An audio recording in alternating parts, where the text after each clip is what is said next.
I've got my dungarees on again, my rags, and today I'm going to change the fuel injectors on the 450 here. But before we do, I'll have a whinge. When I buy the parts, I get them from America, and Pelican Parts have provided most of the parts on the 300E here and the 450 over the last 4 years, and I have spent thousands of dollars with them. And when I buy the parts, I buy everything I can think of at the same time to save on postage.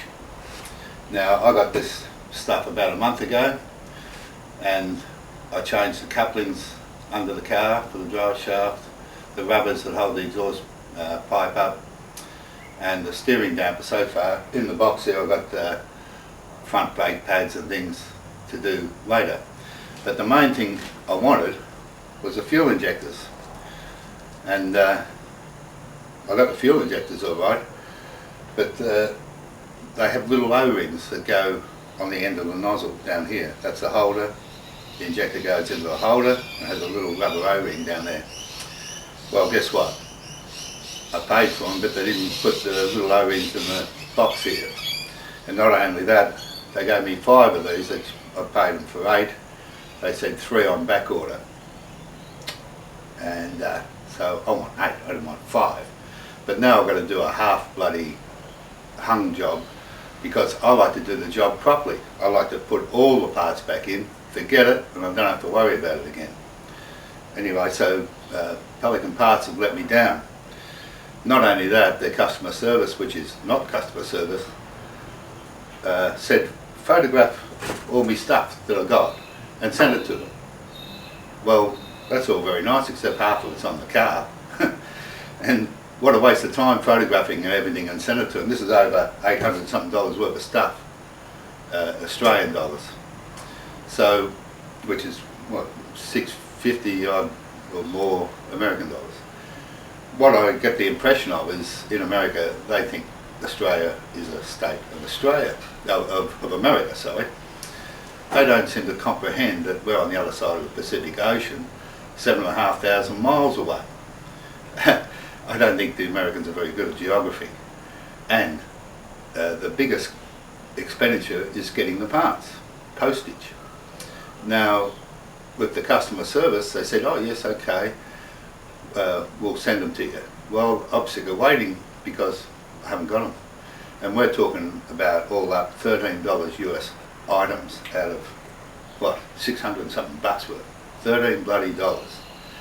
And they're quibbing, I think, because they realise they have to pay the postage, which would be minimum $25.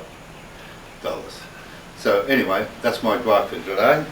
We shall proceed with putting our fuel injectors on. Rightio, I'll start with the front injector here. By the way, the problem with the car, it's running, it's like it's got a miss or something, and I think it'd be the injector back down here, because that was the one that had the really gunked up spark plug. But anyway, I'll start at the front. 14mm spanner for that nut, and up the top here on the fuel distributor, 12mm spanner.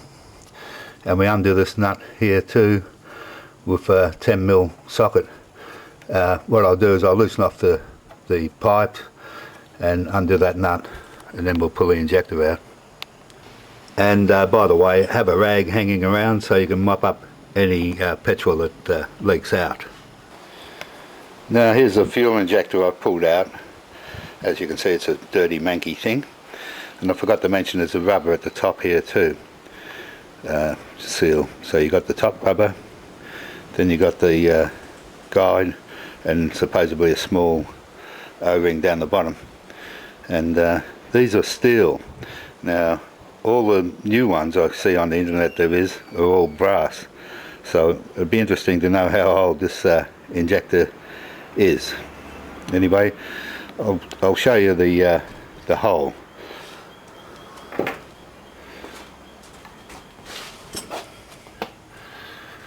See, there's the guide down in the hole there. So I'm going to try and pull this guide out just to have a look.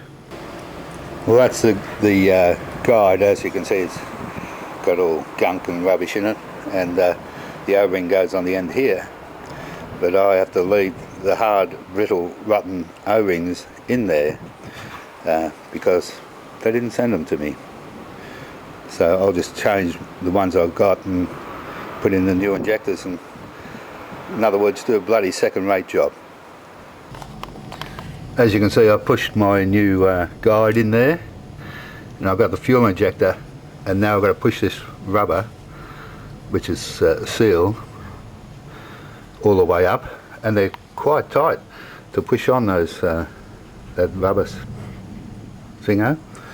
So I'll just push that right up. Then I just get my injector and shove it down there in the hole. And then I get my little lock nut thing and put that back on and tighten it down, and just put the pipes back on again. But what I'm going to do is I'll just put them on loose and carry on and go around the engine, and that's changing the injectors. The O-rings are pretty tight on the seals for the guides, so what I do is just put a socket, like a spark plug socket, on a shaft and just give it a little tap with a hammer and push it in. Well, I've done one side of the engine, but to get at the bolt down here for this fuel injector back up in the firewall, I had to undo the throttle linkages, and I just let off the Allen head bolt down here. There's the key still there up top, see the key still there, and push it out of the way so I can get a socket down onto that nut down there. It's the only problem so far. Right, the next fuel injector in line, this one, you have to unbolt the pipeline input line from there, loosen it off down there so you can get the pipe off the injector. I ought to explain something about doing this plumbing on these cars. I don't know if you can see, but people have had goes at this before, and they've nearly stripped off the corners of the hex screws for the pipes. And what you do, to get a spanner on one, if you can't get your spanner on that one, undo this one, take it off. Then you can get your spanner on properly. Whoops. And when you're tightening them up, make sure you can put the pipe on. Just make sure there's no tension on the pipe, and you can start out with your finger, and you can screw it most of the way down with your finger, and do the same at the other end, and that way you're not going to strip any shreds. Rightio, I've changed all the injectors. Now what I've got to do is make sure that all the pipes are back in the right position, go right around the engine, and then I'm going to start the engine up and check for any leaks.